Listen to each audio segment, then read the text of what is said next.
Thank you so much. Okay. You were a little... I tak nak cakap banyak. You sendiri tengoklah. You sendiri tengok.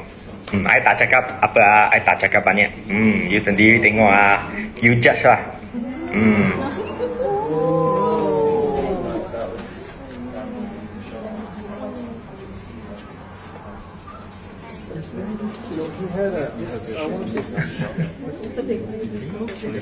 Maybe better, right?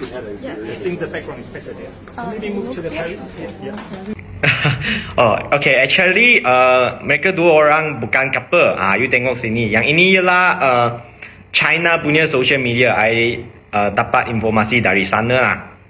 Ada China punya reporter. Dia tanya Xu Yiqi soalan lah. Dia tanya Xu Yiqi, kamu boleh ceritakan tentang tanggapan awak tentang Jia Yifan tak?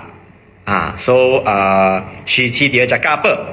Xu Yiqi dia cakap, actually Jia Yifan dia adalah wanita yang sangat baik lah. Dia cakap macam tu. So you sudah tahu lah apa maksud tu.